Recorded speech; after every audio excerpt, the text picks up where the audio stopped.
Ke informasi selanjutnya, KPK. Pemirsa menetapkan status tersangka terhadap Bupati Bangkalan Abdul Latif Amin Imron dan 5 orang lainnya. Abdul Latif Amin Imron diduga terlibat suap jual beli jabatan di lingkungan Pemkab Bangkalan untuk dugaan besaran komitmen fee jual beli jabatan dipatok 50 juta hingga 150 juta rupiah. Teknis penyerahannya, uang diberikan secara tunai melalui orang kepercayaan Abdul Latif Amin Imron. Selain itu, Abdul Latif Amin Imron juga diduga menerima uang pengaturan proyek di Kabupaten Bangkalan. Jumlahnya sebesar 10% dari setiap proyek yang akan dikerjakan dan disetujui Pemkab Bangkalan. Total uang sudah diterima Abdul Latif Amin Imron sebesar 5,3 miliar rupiah. Uang tersebut digunakan untuk keperluan pribadi, diantaranya guna melakukan survei elektabilitas. Untuk kepentingan penyidikan, KPK melakukan penahanan terhadap 6 orang tersangka masing-masing selama 20 hari ke depan.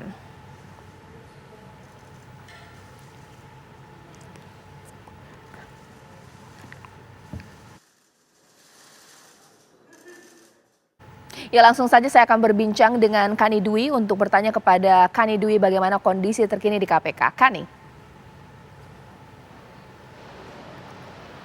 Ya, selamat malam Caca Anissa. Berkaitan dengan proses atas nama Bupati Bangkalan yang telah ditetapkan sebagai tersangka oleh Komisi Pemberantasan Korupsi tepatnya kemarin malam.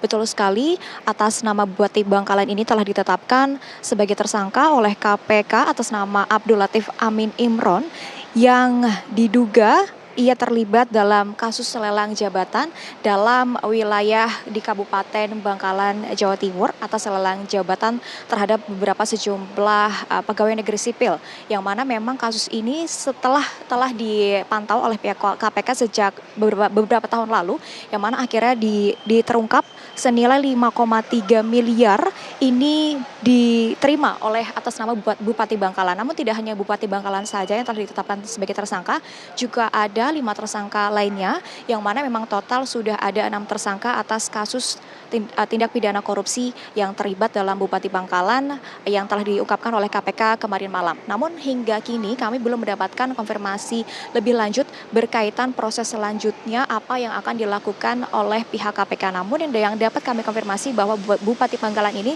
telah ditetapkan sebagai tersangka dan juga telah ditahan di rutan KPK sejak kemarin malam. Untuk selanjutnya akan dilakukan penyidikan lebih lanjut. Dan juga ada informasi tambahan dan juga informasi menarik lainnya dari KPK, yang mana bahwasanya tadi sore pada pukul 17.00 waktu Indonesia Barat juga telah dilakukan konferensi pers berkaitan dengan penetapan tersangka dari Hakim Agung atas nama Ghazalba Saleh atas terlibatnya Hakim Agung di wilayah Mahkamah Agung atas perkara kasus suap dengan beberapa rekannya berkaitan dengan tindak pidana koperasi simpan pinjam inti dana di wilayah Mahkamah Agung. Penetapan tersangka atas Hakim Agung atas nama Ghazalba Saleh ini setelah sebelumnya penyidik KPK telah melakukan pemeriksaan yang juga telah dilakukan sejak pagi tadi hingga pada akhirnya sore tadi telah ditetapkan sebagai tersangka dan juga telah ditetapkan akan ditahan di rutan KPK terhitung pada hari ini 8 Desember 2022 hingga 20 hari ke depan terhitung tanggal 27 Desember, yang mana selanjutnya guna dilakukan tindak penyidikan lebih lanjut oleh pihak KPK. Yang mana dalam kasus penetapan tersangka dari Hakim Agung atas nama Ghazalba Saleh ini diduga dirinya menerima sejumlah $202.000 Singapura dari salah satu PNS yang berada di wilayah Mahkamah Agung untuk memuluskan ataupun juga melancarkan atas perkara kasus yang terlibat yang sedang ditangani dari koperasi simpan pinjam inti dana di wilayah Mahkamah Agung, yang mana tadi juga telah dibeberkan beberapa barang bukti juga oleh pihak KPK, yang mana selanjutnya juga akan dilakukan penyidikan lebih lanjut berkaitan dengan 2 kasus ini yang memang sedang didalami oleh pihak Komisi Pemberantasan Korupsi. Sementara demikian dapat kami sampaikan, kembali ke Anda di studio. Caca Anissa.